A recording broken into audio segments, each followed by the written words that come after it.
ማይታሰብ ዛሬ ልጄ ተነጠቅኩኝ እኔ። እናንተም በተስፋ እየጠበቀ ነበረ። መድኃኒትም ይገኛል ስላላችሁት በቃ ለመዳን የነበረው ጉጉትና እድናለሁ ብሎ በቃ እናንተንም እየጠበቀ ነበረ።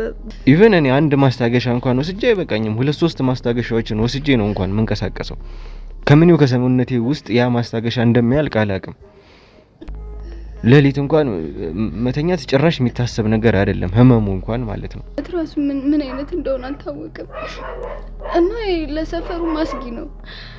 የአብርሽ ጣፋንታ ለሁሉም ይደርሳል ተብሎ ካልተገደለና ካልተያዘ ሁላችንም ማለቃችን ነው። ለፉትን ዓመታት እርሶን የቤትና የሱቅ ባለቤት ያደረገው ቴምር ፕሮፐርቲስ አሁን ደግሞ በተለመደው አቋሙ ወሳኝ በሆኑት የከተማችን መንደሮች ላይ ሳር ቤትና ከ4 ኪሎ ቤተ መንግስት ትይዩ በሆነችው አዋሬ ላይ ከባለ 1 እስከ 3 መኝታ ቤቶችን በተለያዩ የካሬ አማራጭ በ20% ቅድመ ክፍያ በ1.7 ሚሊዮን ብር ብቻ ቀሪውን ያለምንም ወለድ በብር ተዋውሎ የሚከፍሉበትን አማራጭ ይዞለት ቀርቧል። አሊያም አጠቃላይ ክፍያ ባለ 2 መኝታ 81 ካሬ በ5.7 ሚሊዮን ብር፣ ባለ 3 መኝታ 139 ካሬ በ9.9 ሚሊዮን ብር በሁለቱም ሳይቶቻችን ለእርሶ ከ35% ታላቅ ቅናሽ ጋር አቅርበንሎታል። እንዲሁም ለመነገድ ቢፈልጉ ቃሊቲ ገላን አጠገብ የንግድ ሱቆችን በ500,000 ቅድመ ክፍያ የሱቅ ባለቤት ይሆኑታል። እስካሁን ባመለጠው እድል መቆጨት ጥቅም የለውም። ይፍጠኑ።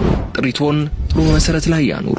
የወንድሜም የብሩኬ ጉዳይ ምንድነው የሚሆነው? ቀጣይስ እንዴት ነው የሚሆነው የሚለው ነገር ማሰብ ራሱ እየቻልኩ አይደለም። አሁን እነሱ የነገረኝን ነገሮች ተረት እንደሆነ ውስጤን ለማሳመን እየሞከርኩ ነው። አንዳንዴ ደግሞ የተፈጠረውን ነገር ይሄንን ደግሞ ሳይ እውነታውን ሳይ ከዚህ በፊት የነገሩንን የሰማናቸውን አብረን የሰማናቸውን ታሪክ ደግሞ ስሰማ እንግዲህ ምን ማስረጃ አለ ከዚህ በላይ? እንግዲህ አብረን በአንድ አውሬ የተነከሰ ሰው እዚህ ጋር ሞቶ ከማግኘት በላይ ምን ማስረጃ አለ? እሱ እንዳልነበረ ሆኖ ወድቋል። ህዝቡ ይንጫጫል፣ ሰው ይሯሯጣል፣ አንዱ በዛ አንዱ በዚህ ይላል። ማንም ያየው ሰው የለም። እሱን እዛው በመጫጭቆ ጥሎት ነው ሄደው። ከዛ በኋላ ነው እንግዲህ አንዴ ዘንዶ ነው፣ አንዴ ጅብ ነው፣ አንዴ ሰይጣን ነው፣ አንዴ ምንድነው በኋላ ነው በቃ ከዛ በኋላ ይሄን ነገር አምልጦም እንደው የወጣ መሆኑን የሰማሁት። እና ማሚን የአብርሃምን እናት እንደ እናታችሁ አይታችሁ ሁላችሁም አላቅም እኔ እግዚአብሔር ካለ ነገ ልኖር እችላለሁ ባልኖር እንኳን እንደ እናታችሁ አይታችሁ ሁላችሁም እንደ እናት ምን ጎደለሽ ምን ጎደሉት ብላችሁ እዚህ መጣችሁ እየጠየቃችሁ እርሶም እንግዲህ ሁሉም ልጆች ሆናቸውና ጠንከር በሉ።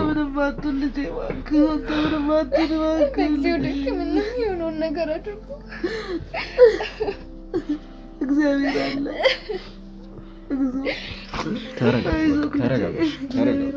የነበሩንን ተስፋዎች በጣም እንዲያጨልምብን ሆኗል ዛሬ የሰማነው ጉዳይ። እኔ ልጁን የገደልኩት እስከሚሰማኝ ድረስ ነው የተሰማኝ። አንድ እናት እንደዚህ ከባድ ነው አቤላ፣ በጣም ከባድ ነው። አንድ እናት እንደዚህ ልጇን አጣ። ተስፋ ሰጥቻቸው ነበር ለነዚህ ሰዎች።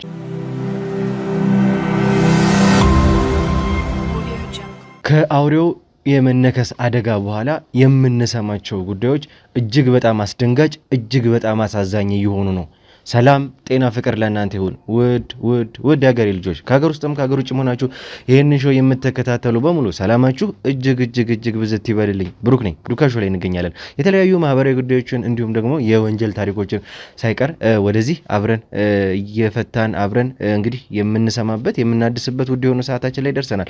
እንግዲህ እንደተለመደው አንድ ጉዳይ ጀምረን ነበረ፣ አቤልን ነጻ የማውጣት ጉዳይ። ከዛ በኋላ እንግዲህ ነገሮች ጥሩ እየሆኑ ነበረ። አሁንም ቢሆን እንግዲህ ፈጣሪ ከረዳን ከዚህ በኋላ ጥሩ ነገሮች ይኖራሉ ብለን እናስባለን። በዛ መሃል ግን አንዳንድ አስደንጋጭ ነገሮችን እየሰማን ነው። እጅግ በጣም የሚያሳዝን ዛሬ በጥሩ ዜና አልመጣንም። በጣም አስደንጋጭ አሳዛኝ የሆነ ዜና ሰምተን የመጣ ነውና ባለፈው እንደተመለከታችሁት አንድ ከኔ በተጨማሪ በአውሬው የመነከስ አደጋ የደረሰበት ሰው አይታችሁ ተመልክታችሁ ነበር። ይሄንን ደግሞ አብረን ነበር ያየነው፣ አብረን ነበር የጠየቅነው።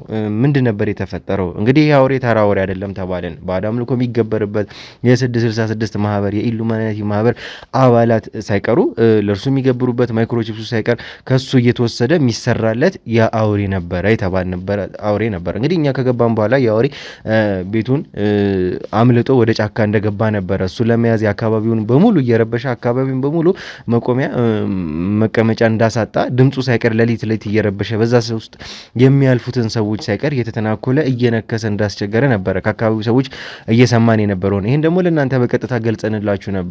ከዛ በኋላ በቀጥታ እንግዲህ ለምስክር የሚሆን ተጎጂ የሆነ ሰው በቀጥታ ተነክሷል ተብለን ድንገት ሰምተን ወደ ቦታው ነበር ይሄድ ነው። አንድ ሰው አገኘን፣ አንድ ወጣት ልጅ። ያ ልጅ ምንድን ነበረ እንግዲህ የሆነው እንዳያችሁት እንደተመለከታችሁት ከሆነ እንግዲህ ከኔ ጋር ተመሳሳይ ነበረ የደረሰብን አደጋ የደረሰብን ጉዳት። ለየት የሚያደርገው ምናልባትም እሱ እዚህ ወደ እግሩ አካባቢና እንደኔ ደግሞ በእጁም አካባቢ ጉዳት ደርሶበት ነበር። የአውሬን ግን በቀጥታ አላየውም፣ አልተመለከተውም። አንድ አውሬ ነክሶት እንደሮጠ ነበረ።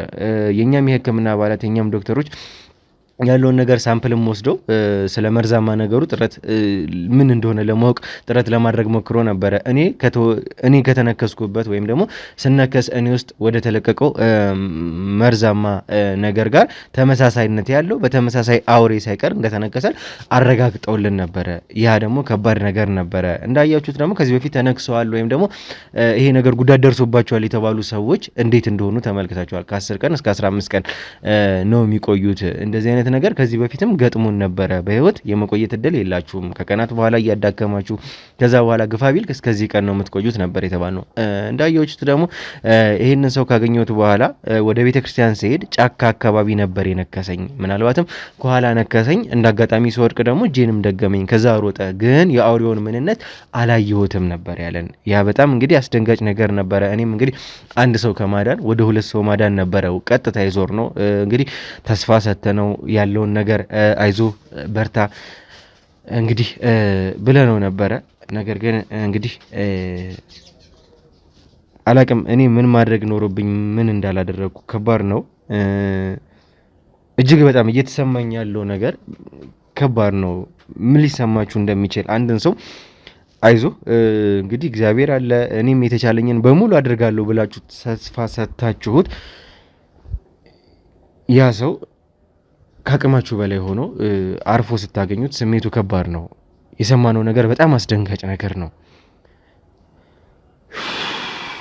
ምን ያክል ከባድ እንደሆነ መናገር ለእናንተ ከባድ ነው። እኔም ስሜቴን በዚህ መሀል እንዲህ ነው ብዬ መግለጽ ከባድ ነው። እኔም ያለሁበትን ሁኔታ የበለጠ አሳሳቢ እንዲሆን ነው እያደረገኝ ያለው። አላቅም ምን ማድረግ እንደነበረብኝ ለቤተሰቡ ለሱ ሳይቀር በጊዜው ተስፋ ሰጥቻቸው ነበር የወጣሁት። በቃ ይሄ መድኃኒት ለኔ ከተገኘ ላንተም ይሆናል ብዬ ነበር የወጣሁት በሁኔታው። እሱም በቃ ከዛ በኋላ ደስ ብሎ ተስፋ አደርጋለሁኝ ድናለሁኝ አንተን ነው የምጠብቀው ብሎ እንግዲህ ከዛም ቤተሰቦችም ወደ ጸበል እየወሰዱት ነበረ። ስንለያይ እንደዛ ነበር የተለያየ ነው። እኔም እያሰብኩ የነበረው ለኔ ብቻ ይሄ ነገር መድኃኒቱ ተገኝቶ ብቻ ብዬ አልነበረም። ለኔ ተገኘ እርግጠኛ ተሆነ አይደለ በቃ ለሱም ይሞከራል በእርግጠኝነት ሁለታችንም ደህና እንሆናለን ብዬ ነበር እየጠበቅኩ የነበረው። ይሄ ደግሞ አልሆነም። ተመልካቾች እንግዲህ ከኔ በኋላ ነው የተነከሰው። ነገር ግን በዚህ ጉዳይ በቀጥታ ምን እንደሆነ እንግዲህ ያለው ነገር ከቤተሰቦቹ የምናጣራ ይሆናል። ግን አርፎ ወይም ደግሞ በቃ በህይወት ተለይቶ ነው ያገኘነው እሱን። ይሄ በጣም ከባድ ነው። ሙሉ ባልደረቦቼ ሳይቀር እኔም ያለነው የሰማነው ሰዎች በጣም በጣም በጣም ነው የደነገጥነው። ያለንበትን ሁኔታ የበለጠ ነው አጣብቂኝ ውስጥ የከተተው፣ የበለጠ ችግር ውስጥ እንድንገባ ነው ያደረገንና የበለጠ በጣም ሀዘን ውስጥ እንድንገባ በራሳችንም ጉዳይ ሳይቀር ፍርሃት እንዲሰማን ነው ያደረገንና ይሄ በጣም ከባድ ነው። እስኪ ለማንኛውም ቤተሰቦቹን ሳይቀር እዚህ እንዲመጡ እናድርገናል። ቤቱ በጣም ለቅሶ ነው። ቤተሰቦቹ በጣም ተረብሸዋል። ሀዘን ነው፣ ትኩስ ለቅሶ ነው። በተቻለን አቅም እናቱንና እህቱን ለማግኘት ነበር የሞከርነው። ምናልባትም ሌላ ነገር ተፈጥሮ ይሆን ምንድነው የተፈጠረው የሚለውን እንግዲህ ከነሱ በቀጥታ የምንሰማ ይሆናል። ሌላም ተያያዥነት ያላቸው ጉዳዮች ነበሩ የሆነ ነው የሚለውን እንግዲህ እርግጠኛ መሆን አንችልም። እነሱን ካወራናቸው በኋላ ምናልባት እርግጠኛ የምንሆንባቸው ጉዳዮች ይኖራሉ። እስኪ ከነሱ ጋር ቆይታ እናደርጋለን። እስከዛው ድረስ አብራችሁን ቆዩ። ላይክ፣ ሼር፣ ሰብስክራይብ ማድረግ እንዳይረሳ ውድ ቤተሰቦች። መልካም ቆይታ።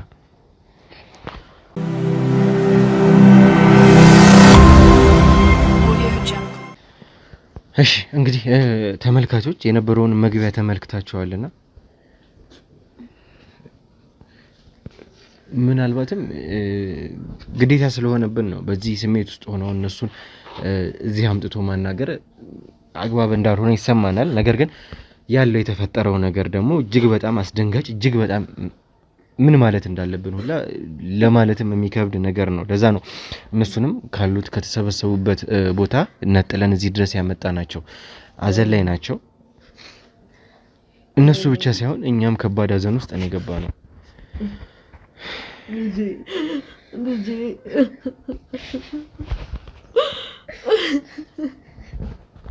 ይረጋጉ እንዴት ላድርግ ልጄ ይረጋጉ እንዴት ላድርግ ወይኔ ጉዴ ምን በላብኝ ልጄ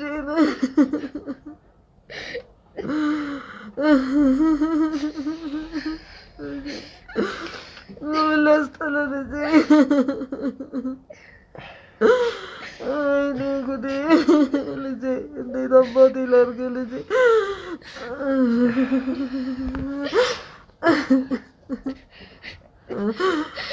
ወይኔ ወይኔ ወይኔ ይረጋጉ ማዘር ማለት እኛ እኮ ያለውን ነገር ተቀምጠን ቁጭ ብለን እንድናወራ ነው የፈለግነው። እኛም ተመሳሳይ ሁኔታ ውስጥ ያለን ሰዎች ነን። እውነት ነው ልጄ እንዴት እንደዚህ ሳይታሰብ ያልታሰበ ልጄ አይታሰብ ልጄ ተቀጠፈብኝ ልጄ ተቀነጠስብኝ ልጄ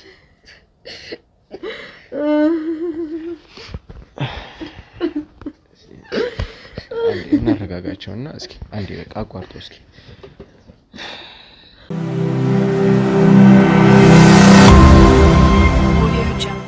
ማዘርዬ በጣም በተፈጠረው ነገር በጣም አዝነናል። በፍጹም እንደዚህ ይፈጠራል ብለን አላሰብንም ነበር። እኛም ያኔም በወቅቱ መተን ኢንተርቪው ስናረገው በጣም ብዙ ተስፋ ሰጪ ነገሮችን ነግሮን ነበረ። እውነት ነው። ይሄ በጣም ትልቅ ዱብዳ ነው ለኛ ማሚዬ። ግን እስቲ በተጫላችሁ አቅም ተረጋጉና ያለውን ነገር ለማስረዳት ሞክሩ። ምንድነው የተፈጠረው እኛ ከሄድን በኋላ ሚለውን ነገር እስቲ ማሚዬ ተረጋግተሽ ለማስረዳት ሞክሪ። እኔማ ምን አውቃለሁ ልጄ ምን አደርጋለሁ? እኔ ምንም የማላውቀው ሁኔታ ነው ላይ ነው ያለሁት። ልጄ እድናለሁ ብሎ ተስፋ ነበረው። እናንተም መታችሁ ከሄዳችሁ በኋላ እድናለሁ ብሎ ነበረ። ግን ከቀን ወደ ቀን እየባሰበት ሄደ። ሰውም ከ10 ቀን ከ15 ቀን ድረስ አትደርስም ሲለው ያም ሀሳብ ሆኖበት ነበረ። ለስንት የምጠብቀው ልጅ ስንት ቦታ ይደርሳል ያልኩት ልጅ ስንት ነገር የሚጠብቀው ልጅ ነው። ልጄ አፈርደቼ በልቼ ነው ልጄን ያሳደግኩት። ስንት መከራ አይቼ ያለ አባት ያሳደግኳቸው እነዚህ 2 ልጆች ስንት ነገር አይቻለሁ መሰለ ልጄ። ስንት ሌት ተቀን ተንከራትቼ ሰው ቤት ልብስ አጥቤ እንደ ጅብ ሌሊት እየሄድኩኝ ቆሻሻ ጠርጌ ነው ልጄን ያሳደግኩት። የት ይደርሳል ብዬ አሁን ደረሰልኝ አደገልኝ ብዬ ስል ልጄ አጣሁት። ልጄ እኔን ልጄ የት ይደርሳል ብዬ ለፍቼ ስንት አመድ አሙኝ ስንት ጠርጌ ስንት አመድ የስንትን ቤት አመድ ጠርጌ የስንትን ቆሻሻ አጥቤ ነው ያሳደግኩት ልጄ። የት ይደርሳል ብዬ ያልኩት ልጅ ለኔ መቀኛው መጦሪያዬ ነበረ። መቀመጫ አሁን አስቀምጦ እኔ ሊጦረኝ ነበር የሚያስበው። ስንት ነገር ነበር አሁን አላማው። በእውነት ማዘርዬ በጣም ስለተፈጠረው ነገር በጣም ነው ያዘንነው። አብርሃምም ያን የቀርበንም ስናወራው በጣም መልካም ልጅ ነበር። በጣም ብዙ ነገር ወደፊት የሚያስብ እናቴን ነበር ሲለን የነበረው እና እሱ በፍጹም እንደዚህ ይሆናል ብለን አልጠበቅንም። እኛም ከዛ ከቀረጻ በኋላ ከወጣን በኋላ በጣም ብዙ ወንጀለኞችን ስናሳድድ ነበር። ቁጭም አላልንም። ተመልሰን መተን እንኳን ለመጠየቅ እድሉን አላገኘንም። እናንተም በተስፋ እየጠበቀ ነበረ። መድኃኒትም ይገኛል ስላላችሁት በቃ ለመዳን የነበረው ጉጉት እና እድናለሁ ብሎ በቃ እናንተንም እየጠበቀ ነበረ። በተስፋ ነበረ እየጠበቀ የነበረው። እሞታለሁ ብሎ አንድ ቀን ማስቧል አያውቅም።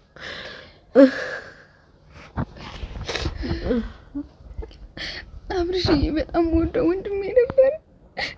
እሱ ብቻ ነበር ያለኝ። ተስፋ ሰጣችሁት ነበር፣ ይድናል ብለን እየጠበቅን ነበር።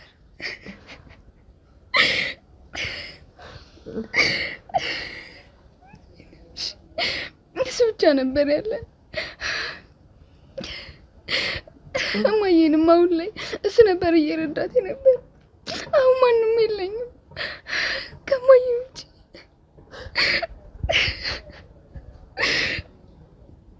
እናንተን ተስፋ አድርጎ ነበር፣ እሚድን መስሎን ነበር። አይን አይን እያየ ነው አጣ ነው።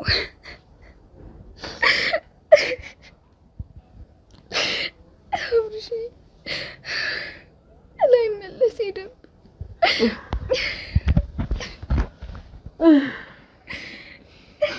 እንዴት ነበር ግን ማለት ከዛ በኋላ የነበረው ሁኔታ? እኛ ከወጣም በኋላ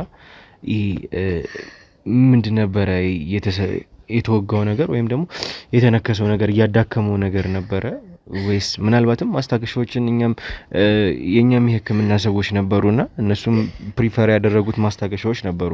እሱን እንዲወስድ እስከዛ ያለውን ነገር እንድንደርስበት ነበረ እያደረገን የነበረው። እንግዲህ ተመልካቾች ከባድ ነው ይህንን በዚህ ሰዓት መናገርና ተመሳሳይ ሁኔታ ውስጥ ነው ያለ ነው። ምንም የተለየ ነገር የለንም። እንግዲህ አንድ አይነት ነገር ነው ሰውነታችን ውስጥ የተገኘው። ህመማችንም ቢሆን የዛን ቀንም ስናወራ የነበረው ነገር ተመሳሳይ ነው፣ ሁለታችንም ጋር የነበረው ህመም። እኔም እንደዚህ ያደርገኛል እሏለሁ፣ እሱም ጋር ያለው ስሜት እንደዛ ነው። ኢቭን እኔ አንድ ማስታገሻ እንኳን ወስጄ አይበቃኝም፣ 2-3 ማስታገሻዎችን ወስጄ ነው እንኳን መንቀሳቀሰው። ከምንው ከሰውነቴ ውስጥ ያ ማስታገሻ እንደሚያልቅ አላውቅም። ሌሊት እንኳን መተኛት ጭራሽ የሚታሰብ ነገር አይደለም፣ ህመሙ እንኳን ማለት ነው። በቃ ምን አይነት ስሜት ውስጥ እንደሚከት ምን አይነት ህመም ውስጥ እንደሚከት እኔ እጄን ብቻ ነው የተነከስኩት። እጄን እንኳን ተነክሼ ሙሉ ሰውነቴ ነው እየታመመ ያለው። ሙሉ ሰውነቴ የለም አሁን። በግራ በኩልም በቀኝ በኩልም ያለው በጣም ከባድ ነው። በተለይ በግራ በኩል ያለው አንዳንዴ እግሬን ራሱ የሚይዝበት ሁኔታ አለ። ሌሊት በተኛንበት ሁላ ማንቀጥቀጥ ሁላ አለው። በቃ ይሄ ስሜት እኔ ጋር ብቻ አይደለም እሱም ጋር ነበረ። ተመሳሳይ ሁኔታ ውስጥ ነበርን ሁለታችንም። ያንቀጠቅጠው ነበር፣ ያንቀጠቅጠዋል። ሌሊት ተቃጠልኩ ነደድኩ ነው የሚለው። እንቅልፍ አይተኛ፣ እሳት ነው ሰውነቱ እንዳለ እሳት ነው። ምን አደርጋለሁ? አቅም የለኝ። ሌሊት ኪኒኑን ማስታገሻውን 3-4ቱን እንዳልከው እንደዛ ነበር የሚወስደው። ምንም ነገር ስሜት የሚታገስ ስሜትም የለው። እንድቹ እንደጮኸ ነው የሚያድረው። ሌሊቱን ሙሉ እንደጮኸ ነው የሚያድረው። ምን አደርጋለሁ? አንድ ቀን እንኳን እንቅልፍ ሳይተኛ እንቅልፍ አጥቶ ሁሌ በቃ አቃጠለኝ፣ ነዘነዘኝ ነው የሚለው። እንደ ቁርጥማት በቃ እንትን እያለኝ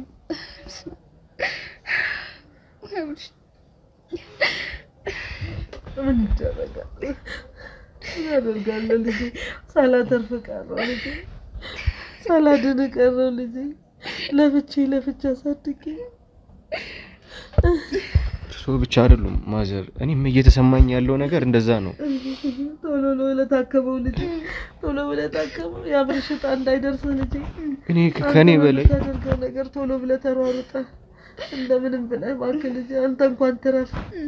እነዚህ ጠንቋዮች፣ እነዚህ መተተኞች በየስርቻው ተቀምጠው እነሱ ካልጠፉ እኛ መኖሪያ የለንም። ልጆቻችን ተለቃቅሞ ነው የሚያልቁት። አሁንም ገና ያሰጋል። ካልተያዘ ያውሬ ካልተገኘ እንደው ተይዘው እነሱም አንድ ላይ ተሰብስበው ካልተገኙ አለቃቸው ነው ልጆቼ። ሌሎቹም ለጎረቤቶችም አሁን ሀሳብ ሆኗል። ለሰፈሩ ላይ ራሱ ሀሳብ ውስጥ ነን ያለነው። ሜዳው ላይ እንኳን ሲራመዱት እንደተሳቀቁ ነው የሚተላለፉት። ተጫካው አሁን ወጣ እያሉ ተሳቀው ነው የሚራመዱት ልጆቹ በሙሉ። እንደው ማሚዬ እኛም ጉዳዩ ከሆነም በኋላ ከተፈጸመም በፊት የተቻለንን ሁሉ እየሞከርን ነው። ሙሉ ከጀርባ የምታዩትም ሰው ለቀናት ያልተኛ ለቀናት ምግብ ያልቀመሰ ይሄን ጉዳይ ከዳር ሳናደርስ አንተኛም ብሎ የተነሳ ሰው ነው። ይሄ ከጀርባ የምናየው ማዘሬ እንደምታዩት የሱም ህይወት አደጋ ላይ ነው። በዚህ ከቀጠለ የአብርሽን ዕጣ ፈንታ የማያይበት ምንም አይነት ምክንያት አይኖርም። ከፈጣሪ ጋርና ካለው ሰው ጋር በመተባበር እንደምንም መድኃኒቱን አድርጉለት ለማግኘት እየሞከርን ነው። ግን አሁን ጉዳዩም ከተፈጠረ በኋላ ለለቅሶም ሙሉ አብዛኛው ጓደኞቹን ለቅሶም ላይ ያላዩዋቸውም ይሄ አውሬ በጣም ለሰፈሩም ስጋት ፈጥሯል። ቀብር ከመሄድ ይልቅ ይሄን አውሬ ለመግደል ሙሉ የሰፈሩ ሰው ተሰባስቦ ጫካ እንደተሰማራም ነግረውኛልና ምንድነው እያረገ ያለው የሰፈሩ ሰው ምንድነው እየተሰማው ያለው? በጣም ተደናግጧል እየተባለ ነው ባለው ሁኔታና እስቲ ምንድነው ነገም እንግዲህ ዛሬ እኔ ልጅ ተበልቶ ሞተ፣ ነገ ደግሞ የጎረቤት ልጅ ይቀጥላል። አውሬው ተይዞ ቁጥጥር ስር ካልዋለ እሱ እየዞረ የሰፈሩን ሰው መጨረሱ ነው። አሁን ቶሎ ብሎ አሁኑኑ እርምጃ የሚገባው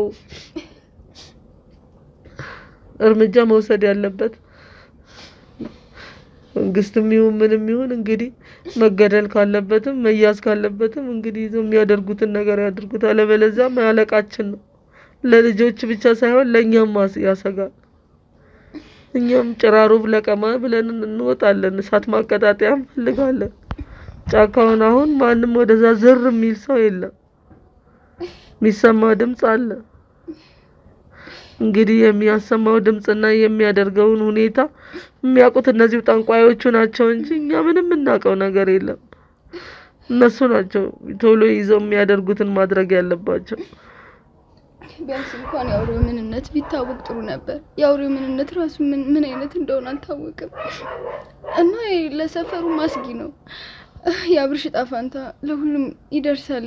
ቶሎ ካልተገደለና ካልተያዘ ሁላችንም ማለቃችን ነው። ለፉትን ዓመታት እርሶን የቤትና የሱቅ ባለቤት ያደረገው ቴምር ፕሮፐርቲስ አሁን ደግሞ በተለመደው አቋሙ ወሳኝ በሆኑ የከተማችን መንደሮች ላይ ሳር ቤትና ከ4 ኪሎ ቤተ መንግስት ትይዩ በሆነችው አዋሬ ላይ ከባለ 1 እስከ 3 መኝታ ቤቶችን በተለያዩ የካሬ አማራጭ በ20% ቅድመ ክፍያ በ1.7 ሚሊዮን ብር ብቻ ቀሪውን ያለምንም ወለድ በብር ተዋውሎ የሚከፍሉበትን አማራጭ ይዞለት ቀርበዋል። አሊያም አጠቃላይ ክፍያ ባለ 2 መኝታ 81 ካሬ በ5.7 ሚሊዮን ብር፣ ባለ 3 መኝታ 139 ካሬ በ9.9 ሚሊዮን ብር ሁለቱም ሳይቶቻችን ለእርሶ ከ35% ታላቅ ቅናሽ ጋር አቅርበንሎታል። እንዲሁም ለመነገድ ቢፈልጉ ቃሊቲ ገላን አጠገብ የንግድ ሱቆችን በ500,000 ቅድመ ክፍያ የሱቅ ባለቤት ይሆኑታል። እስካሁን ባመለጠው ዕድል መቆጨት ጥቅም የለውም። ይፍጠኑ። ጥሪቶን ጥሩ መሰረት ላይ ያኑሩ። አሁን በዛ አካባቢ በቃ በጣም እየተፈራ ምናምን ነው የምንሄደው። በዛም ማለፊያው የቤተ ክርስቲያን ማለፊያ በዛም ስለሆነ በቃ የአውሬ ተይዞ የሆነ መፍትሄ ማግኘት አለበት። ቢያንስ እንኳን የአውሬው ምንነት አውሬው እንኳን አላየውም ነበረ። ምን አይነት አውሬ እንደሆነ አላየውም ነበር። እንደው የአውሬው ምንነት እስካሁን በእኛ ሰዎችም እየተደረሰበት ጉዳይ አይደለምና ምናልባት ዘንዶ ነው የሚል መላምቶች አሉ። ግን እንደው ሰፈር ውስጥ ካለ ሰው ጫካ ውስጥ እንደው በአብዛኛው ጊዜ ከሚያዘወትር ሰው የተሰማ አዲስ ነገር የለም ወይ? እንግዲህ እንደ ሰፈሩ መላምት ብዙ ነገር ይላሉ። ግማሹ ጅብ ነው ይላል፣ ግማሹ ዘንዶ ነው ይላል፣ ግማሹ የተለየ እንግዲህ አውሬ ነው ታይቶ የማይታወቅ አውሬ ነው ይላል። ብዙ ነው የሚባለው። ሰላቢ ነው፣ አይታይም፣ ለሰው የሚታይ ነገር አይደለም። ሲነክስ እንኳን እነሱን ሲነክሳቸው ልጁን ሲነክሰው ምንም ነገር አይኑን ጥቁር ይሁን ቀይ ምን ይሁን ምን አላየው። ምንነቱን እንኳን አላወቀ። ምን እንደነከሰው እንኳን አላየ። ግን እኔም ግራ የገባኝ ነገር ምናልባትም ከኔ በኋላ ነው እሱ የተነከሰው አይደለ? ከኔ በኋላ ነው የተነከሰው። ግን በቃ አልፈቀደም ፈጣሪ አጣ ነው እሱንም ቀድሞ እኔ ያለፈውና በጣም ግራ የገባኝ ነገር ምናልባትም እኔ ማስታገሻዎቹ በርግጥ መዳኛ አይደሉም። የብዙ የኛም ሐኪሞች ብዙ ማስታገሻዎችን እንደዚህ አይነት ሲሰማ እንደዚህ አይነት ብሎ ይሰጡን አሉ። ለኔም ለሱም ተመሳሳይ ነው ይሰጡን። እኔ አሁንም እየቆየሁ ያለሁት በርግጥ በማስታገሻዎቹ ኃይል ነው። እነዚህ መድኃኒቶች እየወሰደ አልነበረም ህመሙ በሚሰማበት ጊዜ ማለት ያለውን ነገር ዲሌ ለማድረግ ለማቆየት እነዚህ ማስታገሻዎች የግድ ነበሩና እነዚህን የሚዋጣውን ትውጣለህ የሚወጋውን ደግሞ ደውልና እኛን ሰው ልከን ትወጋለህ ብለነው ነበርና እነዚህን ማስታገሻዎች መድኃኒቶች በስነ ስርዓት እየወሰደ አልነበረም። ተከታትላችኋል? ይወስዳል እንደው በርካታ አድርጎ ሁሉ ወስዷል። እንደው 3-4ቱን አንድ ላይ ስጭኝ እያለ 3-4ቱን ነበር አንድ ላይ ሲውጥ የነበረው። ግን ትንሽ ላብ በላብ ያደርገዋል። በቃ ሰውነቱ ላይ ትንሽ በረድ አድርጎ እንደ ሸለብ እንደማድረግ ይላል። እንደገና ተነስቶ ይላል። ውስጡ ምን እንደሚሰማው አላውቅም። ነደድኩ ተቃጠልኩ ነው የሚለው። ምን እንደሆነ አላውቅም። ብቻ እንቅልፍ ነስቶ አሳብዶ ነው የገደለው። ምናልባት እሱ ብዙ ቦታ ላይ ስለተነከሰ ይሆናል። ያንተ እንዳየሁት ከሆነ አንድ ቦታ ላይ ነው የተነከስከውና የሱ ህመሙም የበረታበት ብዙ ቦታ ላይ ነው የተነከሰው። ያውም ሳይኮሎጂካሊም ያው የሰፈሩ ሰው ሊጠይቀው እየመጣ ከንፈሩን እየመጠጠ ነው የሚሄደው። አይዞ ከማለት ውጪ አይ ትድናለህ ብለህ ነው ምናምን ነው እያሉት የሚሄዱት። ያ ስጋት አለ ምናምን በቃ አእምሮ ላይ የፈጠረው ነገር ሁሌም በቃ አልድንም እሞታለሁ ነበር ሲል የነበረው። ያው እናንተ መጣችሁ ትንሽ ተስፋ ሰጣችሁት ነበረ። የእናንተ ተስፋ ቢያንስ ትንሽ ጥንክር አድርጎታል ብለን አስበን ነበር። ግን በቃ እያዳከመው ሄደ። በጭራሽ በቃ ማስታገሻውም እየጠቀመው ነበር። እና ምናልባትም ያንተ ከ10 እስከ 15 ቀን ምናምን የተባለውና የሱ እንደዚህ ከ3 እስከ 5 ቀን ምናምን የፈጠነው ከብዙ ቦታ ላይ ተነክሶ ይሆናል። እናንተም ማለት እንደዛ አይነት ቀንም ላያቆይ ይችላልና በተቻላችሁ መጠን ፈጥናችሁ ያንተ ቢያንስ እንኳን ያንተ የሚያብርሽ ጣፋንታ እንዳይደርስ የሆነ መፍትሄ ማምጣት አለባችሁ። አብርሽ ይናታነ ወንድሜ ብቻ ነው የነበረኝ። ወንድሜ መከታዬ ነበረ። አባቴም በቃ እንደዚህ ስላጣ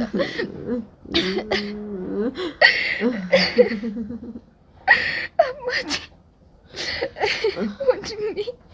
ወንድሜ ናታት።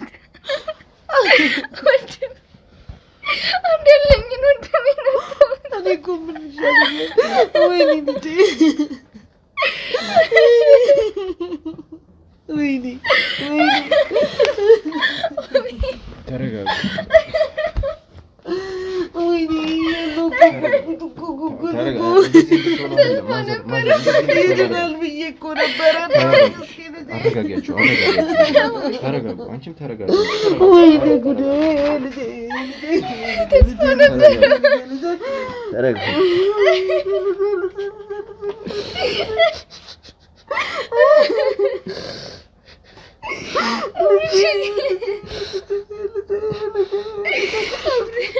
ማዘር ተረጋጉ። አረጋጊያቸው። ማዘር ተረጋጉ። እንዴት ተረጋጉ ማዘር? አይ ምን አደርጋለሁ? ተረጋጉ። ተረጋጉ። በማይታሰብ ሰዓት ነው ልጄ ተነጠቅኩኝ እኔ።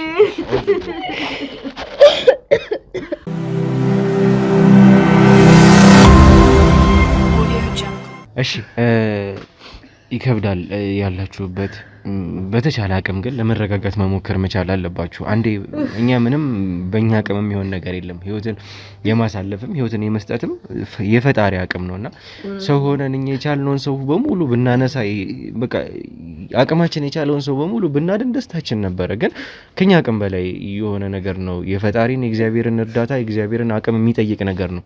የኛ አቅም በእኛ አቅም የሚሆን ምንም ነገር የለምና በተቻለ አቅም እናንተ በቃ ከፈጣሪ የመጣ ነገር ነው። ለመረጋጋት ሞክሩ። ይከብዳል። እንደዛ ስላችሁ ያላችሁበት ስሜት ሳልረዳው ቀርቻ አይደለም። ያላችሁበት ስሜት ይገባኛል። ከኔ በላይ የሚረዳው ሰው የለም። ምክንያቱም እኔ እዛው ስሜት ውስጥ እዛው ሁኔታ ውስጥ ስላለሁኝ ማለት ነውና ግን እንደው ማወቅ ያሉብን አንዳንድ ነገሮች ከዚህ በኋላ አይታወቅም የሚፈጠረው ተመልካቾች። አሁን ይሄን ነገር እናንተም እንደ ቤተሰብ እንድታውቁት እያደረግን ያለ ነው። ከዚህ በኋላ የሚመጣውም ነገር ስለማይታወቅ ያለው ነገር ቀጣይ እንደዚህ አይነት ነገር እንዳይፈጠር ለማድረግ የተቻለንን እያደረግን ነው እኛ በተቻልነው አቅም ማለት ነው ከኛም አቅም በላይ የሆኑትን ነገሮች ነው እና ለማወቅም ግን እንዲረዳን እንዴት ነው ግን ማለት አብርሃም ሌሎች ተጓዳኝ ነገሮች ነበሩበት ወይ? ሌሎች ህመሞች እንደዚህ እንዲፋጠን ያደረገው ሌላ ተጨማሪ ህመም ነበረበት ወይ? ኧረ በፍጹም አንድ ቀን ራሴን ብሎ ተኝቶ ማያውቅ። አንድ ቀን ህመም የሚባል ነገር የለበትም። እንኳን ሌላው ቀርቶ በፊት እንኳን ያ ሁላ ሱስ በላዩ ላይ እያለ እንኳን ታሞ አንድ ቀን ተኝቶ አያውቅ። ሱስ ነበረበት እንዴ? አዎ በጣም ልጄ። እኔ መጀመሪያ ስንት ጉድ ውስጥ ነበር መሰለ። በጣም ከአጓጉል ጓደኞች ጋር ገጥሞ እየተማረ ከትምህርት ቤት እየቀረ እየፎረፈ በፊት እኔም ስንት ፍዳዬን አይቼ ስንት ለፍቼ ስንት መከራ አይቼ መሰለክ አሁን ላለንበት አሁን ተሻሽሎ ጥሩ የሆነበት ደረጃ የደረስኩት ልጄ እኔ አስተምሬ ለፍቼ ጥሬ ግሬ ዩኒቨርሲቲ ልኬ ዩኒቨርሲቲ ከሄደ በኋላ እንደገና ብልሽትሽት ብሎ ከአጓጉል ጓደኞቹ ጋር ገጥሞ ጭራሽ ሀሺሽ አጫሽ ሆኖ ጫት የበላ በቃ እንደው ብልሽትሽት ብሎ ተበላሽቶ ተመልሶ መጣ። ከአንድ አመት በኋላ ተመልሶም ሲመጣ ምን ቀርጌ ጄጄ ጸበል ይዤ ገባሁ።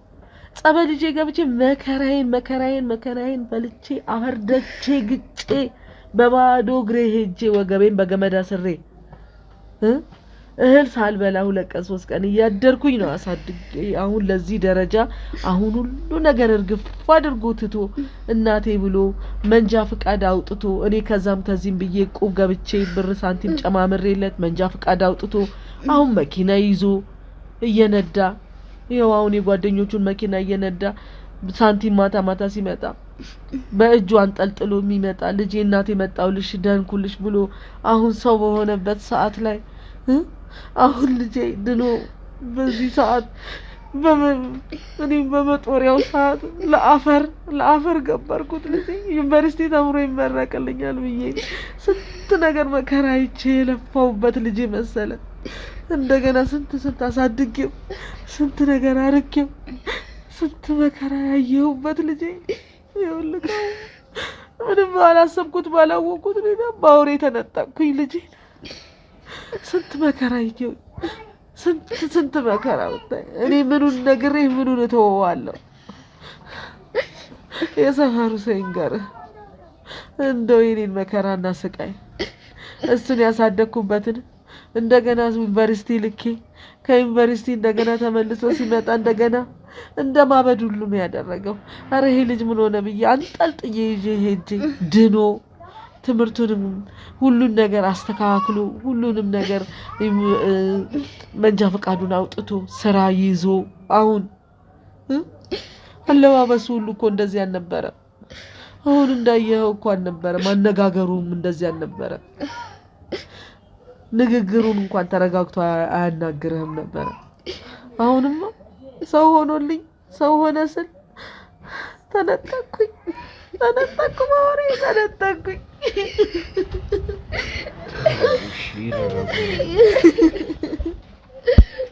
ይረጋጉና ማዘርዬ ተረጋጉ ማዘርዬ። ምን አይነት ጉድ ነው አቃችሁ? እንደው እኔ ያልታደልኩም እኮ በመጠሬ አሁን አሳድጌ በዚህ ደረጃ ላይ መሞት ነበረበት። ይረጋጉ ማዘርዬ ተረጋጉ። ስቃይን እኮ አላየህም ልጄ። ስቃይን መከራዬን አላየህም። ስንት መከራ ስቃይ።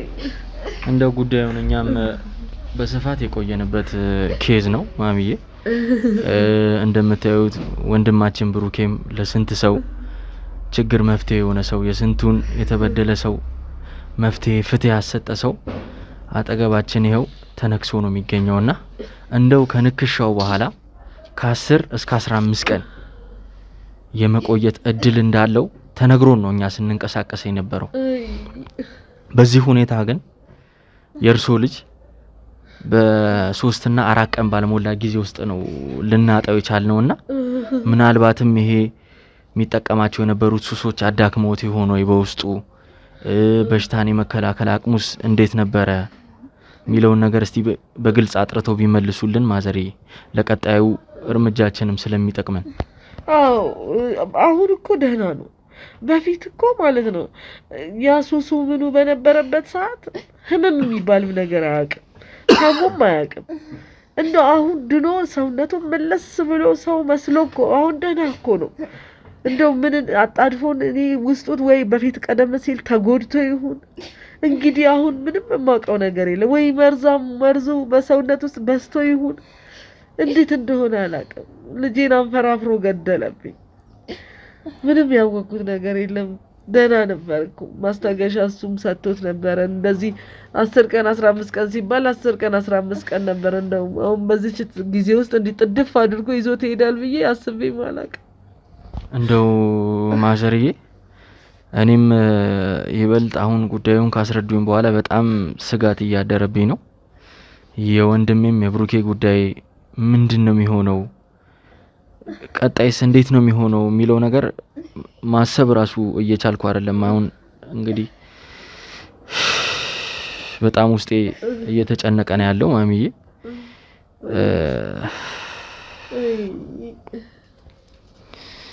ምን ያህል ቀን ነው የሆነው ብሩኬ ጉዳይ ከተፈጠረ አንተ ላይ ምን ያህል ቀን ይሆናል? እንግዲህ ወደ 10 ቀን እየተጠጋ ነው። ኦልሞስት 10 ቀን 10ኛ ቀን ላይ ነኝ ዛሬ 9ኛ ቀን፣ ነገ እንግዲህ 10ኛ ቀን ነው ይሄ ነገር ከተፈጠረ ማለት ነው። ግን ያለው ነገር ፕሮግረስ እያደረገ ነው። ከቀን ወደ ቀን እየመጣ ያለው ነገር እንግዲህ ከትላንት ዛሬ እየባሰ ነው። ደህና ነው ስትሉ ደህና ያልሆነበት ጊዜ አለና ሁኔታው በጣም አሳሳቢ ላይ ሁኔታ ላይ እየመጣ ነው ያለውን ነገር ግን እኔ ከሜንታል ነገር አንፃር ራሴን ለማጠንከር ነው እየሞከርኩ ያለሁት። ማለት በቃ እነሱ የነገረኝን ነገሮች ተረት እንደሆነ ውስጤን ለማሳመን እየሞከርኩ ነው። አንዳንዴ ደግሞ የተፈጠረውን ነገር ይሄንን ደግሞ ሳይ እውነታውን ሳይ ከዚህ በፊት የነገሩንን የሰማናቸውን አብረን የሰማናቸውን ታሪክ ደግሞ ስሰማ እንግዲህ ምን ማስረጃ አለ ከዚህ በላይ? እንግዲህ አብረን በአንድ አውሬ የተነከሰ ሰው እዚህ ጋር ሞቶ ከማግኘት በላይ ምን ማስረጃ አለ? እሱ በራሱ ከባድ ያደርገዋልና ያለው ነገር ግን ህመሙ በጣም ከባድ ነው። እሱን ነው በቃ አሁን ላይ ልቋቋም ያልቻልኩት። እንደው ማዘርዬ ያኔም የተነከሰ ቀን ጠዋት ላይ ከካሜራ ጀርባ እንደነገሩኝ ከሆነ አብረን ነበር ይሄድ ነው ወይስ አብረን ነበር ልንሄድ የነበረው ነው ያሉኝ። እሱን ይሄው ያዩት ነገር ካለ ምናልባት ከርቀትም ቢሆን በጠዋት ተነሳሁኝና ና እንሂድ ቤተክርስቲያን አልኩት። ስለው አይ እናቴ አንቺ ሂጂ እኔ ደርስብሻለሁ አለኝ። እሺ ብዬ ብድግ ብዬ ተነሳሁኝና ሲሄድ እኔ እንግዲህ መንገዱ ላይ ምንም ያየሁት ነገር የለም። በዛው ነው የምናልፈው በጫካው አልፌ ሄጃለሁ። ምን ፍርጃ እሱ ላይ እንደፈረደ አላውቅም። ከዛ ሄድኩኝ። እሱ ማረፋፍዶ ተነስቶ እዛው እኔ ቤተክርስቲያን ውስጥ እያለሁኝ ነው እንግዲህ ጩኸቱንም ሁካታውንም እሱ መነከሱንም የሰማሁት እዛው ቤተክርስቲያን ውስጥ ነኝ ያለሁት። ቤተክርስቲያን ሆኜ ልጅሽ እንደዚህ ባውሬ ተበላ ሲሉኝ በቃ መሬቱን የከዳኝ መሬቱ። ከዛ እየሮጥኩ ስመጣ እሱ እንዳልነበረ ሆኖ ወድቋል። ህዝቡ ይንጫጫል፣ ሰው ይሯሯጣል፣ አንዱ በዛ አንዱ በዚህ ይላል። ማንም ያየው ሰው የለም። እሱን እዛው በጫጭቆ ጥሎት ነው ሄደው። በቃ ልጄን ብቻ አፋፍሼ ወደ ቤቴ ይዤ ገባሁኝ። ከዛ በኋላ ነው እንግዲህ አንዴ ዘንዶ ነው፣ አንዴ ጅብ ነው፣ አንዴ ሰይጣን ነው፣ አንዴ ምንድነው በኋላ ነው በቃ ከዛ በኋላ ይሄን ነገር አምልጦም እንደው የወጣ መሆኑን የሰማሁት። እና ጠንቋዮቹን እግዚአብሔር ይላቸው፣ እግዚአብሔር ያንሳቸው፣ ጭርስ አድርጎ ይጨርሳቸው፣ እነሱን ይጨርሳቸው። ለነሱ መላጣ እግዚአብሔር። እንደው አንቺስ በምን አይነት ሁኔታ ላይ ሆነሽ ነው የሰማሽው ማረፉን? እኔ ዛኔ ቤት ነበርኩ፣ ቤተክርስቲያን አልሄድኩም ነበር። ከቤት ነበርኩ። ሰዎቹ መጣው ማሚ ከቤት ያለች ነበር የመሰላቸው። እሷ ቤተክርስቲያን ሄዳ ነበር። እኔ በቃ ማለት ባውሬ ተበላ ምናምን ሲሉ ማለት በውሻ ሁሉ ነው የመሰለኝ ነበር እስከምናየው ድረስ ምናምን እንጂ ያን ያህል አሳሳቢ ነገር አልመሰለንም ነበር። ከዛም በኋላ ሄደን እንትን ሰዎቹን ከበው ምናምን ነገር ጠበቁን። አፋፍሰ ከቤት ተሰጠው። ከዛም በኋላ በቃ ያው ማሚ እንደነገረች ለሞት ያበቃዋል እያላሰው ለሞት የሚያበቃው ነው። እኔ ሞታል ብዬ እኔ ሁሉም በውሻም ይነከሳል ሰው። እንደው ጅብም አለ አሁን አካባቢያችን ላይ አለ ጅብ። ይጮሃል። ለሊት ይወጣል። ቆሻሻ ምናምኑን ጥንቡን ለቃቅሞ ተመልሶ ይገባል። አንድ ቀን ሰው ነክቶ አያውቅም። እንግዲህ እድሜ እኔን ያክል ጊዜ እስከምኖር ድረስ እንኳን ጅብ ሰው ሊነክስ ቀርቶ ሰው እንኳን ሲመጣበት መንገድ ለቆ ነው ዞር የሚለው። ቀለም ወጥቶ አያውቅም። በዛ ላይ ለሊት ነው የሚወጣው። ለሊት ነው የሚወጡት። ቆሻሻውን ለቃቅሞ ተመልሶ ነው የሚገባው። እኔ ብቻ ፈጣሪ ነው የሚያውቅ። እኔ አላውቅም። ይሄንን ጉድ አላውቅም። ማዘርዬ እንግዲህ በጣም ውስጣችን አዝኗል። በፍጹም እንደዚህ አይነት ነገር ይከሰታል ብለንም እኛ አልጠበቅንም። በቅርቡ ያው ወንጀለኞቹንም በቁጥጥር ስር አውለን የወንድማችንንም ህይወት እናድናለን ብለን ነበር የጠበቅነው፣ ግን አልሆነም። ፈጣሪ አልፈቀደውም። ያው እሱ በጻፈልን ነው መቼስ የምንመራው። እኛ እንሯሯጣለን እንጥራለን እንጂ። ስለዚህ ማሚዬ ለበጎ ነው። ሁላችንም ወደዛ ወደ ፈጣሪያችን የምንሄደው። እርሶም ቢሆን ሀዘናችሁን በልክ አድርጉት ማሚዬ። እኛም ልጆቹን እየመጣን እንጠይቃችኋለን እና ብዙም አይዘኑ ማሚዬ። እስቲ ብሩኬ የምትለው ነገር ካለ? እኔ ከዚህ በላይ ምንም ማለት ይከብደኛል። ግን እንደው ለምን እንግዲህ ያው እንዳዩት ለሕክምናም የከበደ ነገር ነው። ያሉትን ነገሮች እርግጠኛ ሆኖ መናገር የሚቻል ነገርም አልተገኘምና እሱ ነው በጣም ችግር የሆነብን። እንግዲህ ምንም ልል አልችልም። እንግዲህ ማሚ እኔ እንኳን እንግዲህ እሱ ነው የሚያውቀው። አምላክ እሱ ያውቃል። እኔም እሱን ነው ተስፋ እያደረኩ ያለሁትና ከዛ በተጨማሪ እንግዲህ ጸበሉንም አድርግበት። እንግዲህ ምናልባትም አብርሃምን አይደለም ያጡት፣ እኛም ልጆች ሆነን ሁላችንም፣ እኔ ብቻ አይደለሁምና እዚህ ጋር አብሮኝ ያሉት ባልደረቦቼ ወንድሞቼ ናቸውና ለኔም አላቅም። እኔ ቃል መገባው ነገር የለም የኔ ነገር የሚታወቅ ነገር ስለሌለው እኔ እንኳን ባልኖር እዚህ ጋር ያሉት ሁሉም ልጆቹ ናቸውና እንደ ልጆቹ ሁሉም እዚህ ጋር ያሉት አደራ ምላችሁ እናንተም ሁላችሁም እና ማሚን የአብርሃምን እናት እንደ እናታችሁ አይታችሁ ሁላችሁም አላቅም። እኔ እግዚአብሔር ካለ ነገር ልኖር እችላለሁ። ባልኖር እንኳን እንደ እናታችሁ አይታችሁ ሁላችሁም እንደ እናት ምን ጎደለሽ ምን ጎደሉት ብላችሁ እዚህ መጣችሁ እየጠየቃችሁ እርሶም እንግዲህ እየመጡ ሁሉንም እዚህ ጋር ያሉትን እንደ ልጆቹ የሚፈልጉትን ነገር አብርሃም ያደርግልዎትን ነገርና ልጄ እንደዚህ ያደርግልኝ እንዲሉ እኔ በእኔ ብቻ አይደለም በእነሱም ስም ቃል ገባላችኋለሁኝ። ሁሉም ልጆቹ ናቸውና ጠንከር በሉ። ነገር አድርጉ። እግዚአብሔር አለ። ተረጋጉ። አሁን በዋናነት እናንተ ተረጋጉ።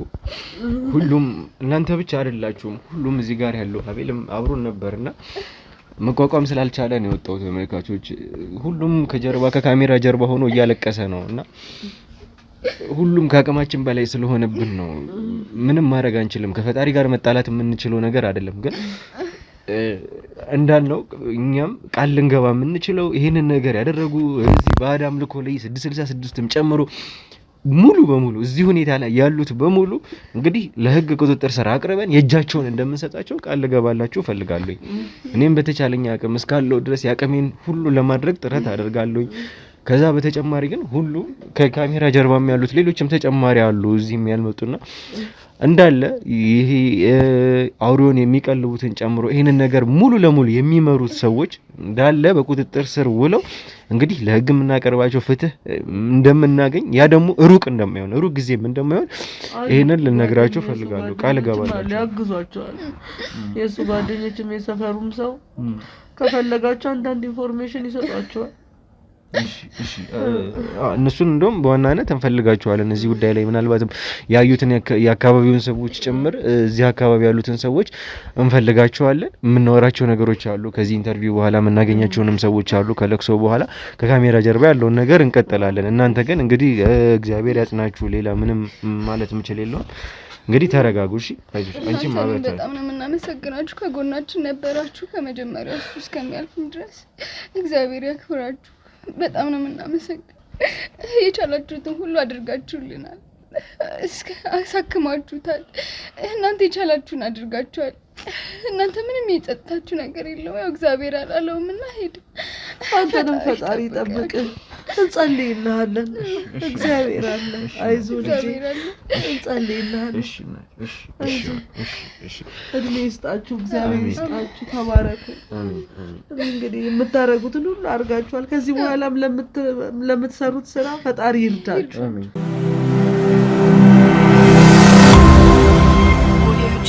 ውድ ተመልካቾቻችን እንዳያችሁት በጣም የሚያሳዝንና የሚያስደነግጥ ጉዳይ ነው የገጠመን።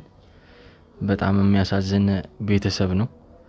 በፍጹም እንደዚህ አይነት ነገር ሊፈጠርባቸው የማይገባ ምንም ከጉዳዩ ጋር የቀጥተኛ ግንኙነት የሌላቸው ሰዎች ናቸው። እንግዲህ እዚህ ጋር ልጃቸው ሞቶባቸው ያየናቸው እናት በጣም ነው የሚያሳዝኑት። ከካሜራ ጀርባ ብዙ ነገር አውርተናል።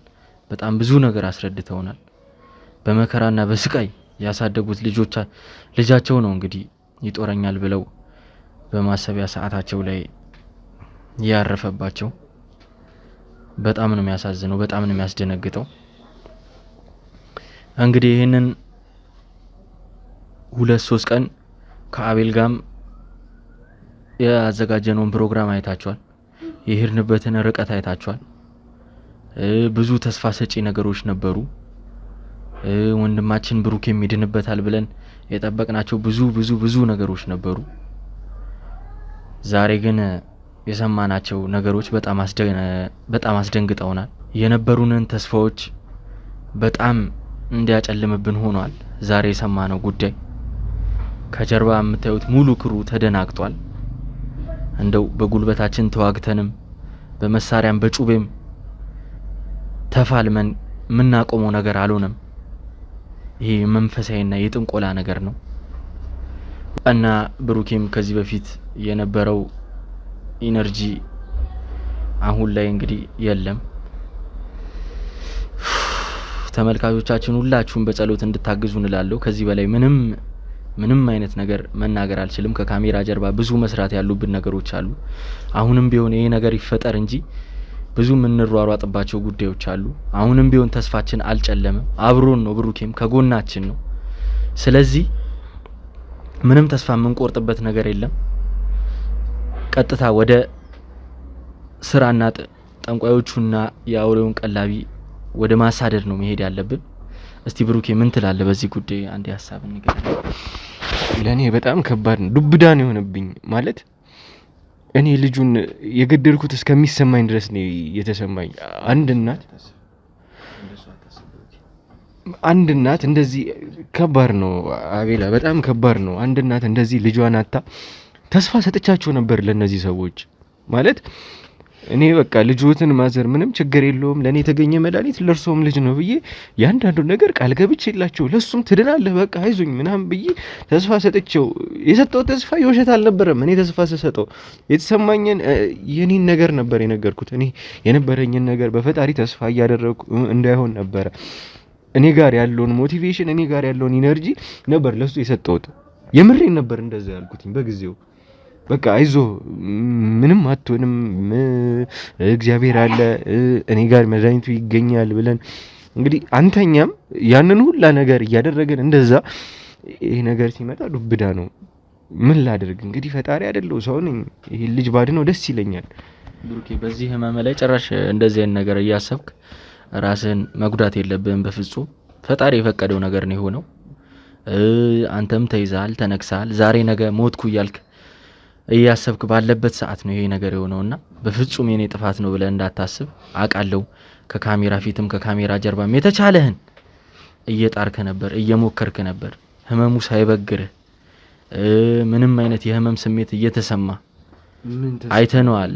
የተነከሰው ልጅ በምን አይነት ሁኔታ እንደነበር ተኝቶ መነሳት እንኳን በማይችልበት ሁኔታ እንደሱ እንኳን ሳትሆን ጠንክረህ ወንጀለኞቹን ለፍትህ ለማቅረብ እየታገልክ ባለህበት ሰዓት ነው የሆነውና ምንም አይነት እንደዚህ አይነት ነገር እንድታስብ አልፈልግም። እኔ በበኩሌ ተመልካችም ከኔ ባነሰ ጊዜ ውስጥ ይሄ ልጅ እንደዚህ ከሆነ እንግዲህ ባጭር ጊዜ ውስጥ ነው 5 ቀን ምናምን ቢሆን ነው እንግዲህ ይሄ ልጅና ብሩኬ እንደዚህ በፍጹም ተስፋ እንድትቆርጥም አልፈልግም። ቀሪውን ጉዳይ ከካሜራ ጀርባ በደንብ የምንወያይ ይሆናል። ብሩኬ በደንብ እናወራለን ስላለው ነገር። ተመልካች ግን ያው ከካሜራ ጀርባ ያለውን ነገር እናወራለን። በእንደዚህ አይነት ሁኔታ መቀጠል ያለብን አይመስለኝም። ከጀርባም ለቀስተኛ ይታየኛል ሙሉ ቤቱ። ማዘርንም ትንሽ ማጽናናት ያለብን ይመስለኛል። ስለዚህ ተመልካቾቻችን ሁላችሁም እንድትጸልዩልን በዱካሹ ስም ጠይቃችኋለሁ። በጸሎታችሁ አግዙን። ከጀርባ የእናንተ ጸሎት ነው ለዚህ የሚያደርሰን። ስለዚህ ፈጣሪ ጠብቀን እላለሁ። ቸር ዜና እንደሚኖር ተስፋ አደርጋለሁ በቅርቡ። ሰላም ሁኑልን ተመልካቾቻችን።